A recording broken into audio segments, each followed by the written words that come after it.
This channel does not promote any violent, harmful, or illegal activities. All content provided by this channel is meant for an educational purpose only. ভালো করে খোঁজ নিলে দেখবেন তৃণমূল মরেছে তৃণমূলেরই হাতে।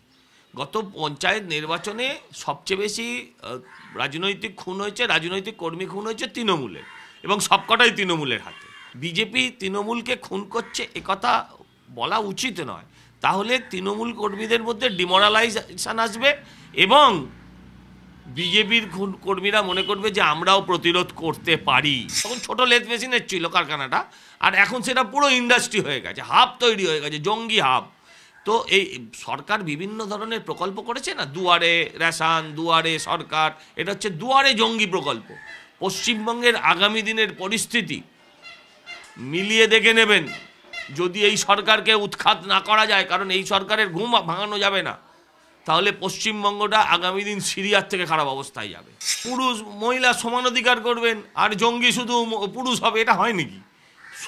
সবাই আছে, আর সবাই যে জঙ্গি হয়ে এসছে তাও নয়, কিছু কিছু লোক তো জঙ্গিপনা অন্যভাবে করতে চায় ডেমোগ্রাফি বদলে।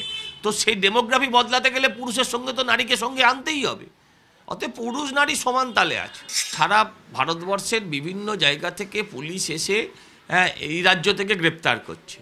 সারা ভারতবর্ষের বিভিন্ন জায়গায় বাংলাদেশি অনুপ্রবেশকারী জঙ্গি তারা গ্রেপ্তার হচ্ছে, কিন্তু যে রাজ্য দিয়ে তারা ঢুকছে সেই রাজ্যটা তাদের জন্য এত নিরাপদ, বাইরের রাজ্যের পুলিশ এসে গ্রেপ্তার না করে নিয়ে গেলে সেই রাজ্যে কিন্তু একটাও গ্রেপ্তার হচ্ছে না। কাশ্মীর পুলিশ এসে ক্যানিং থেকে লোক ধরে নিয়ে যাচ্ছে, কিন্তু বাংলার পুলিশ বাংলা থেকে একজন অপরাধীকেও ধরতে পারছে। আমাদের রাজ্যে আর কি ব্যবস্থা হয়েছে, কোন ক্ষেত্রে হয়েছে? যে ক্যামেরা লাগানোর কথা ছিল ক্যামেরা লাগিয়েছে, যে বলেছিল ওই মানে referral system, central referral system, সে ডাক্তাররাও আজ সেটা নিয়ে কথা বলছে, কেউ কিছুই বলছে না।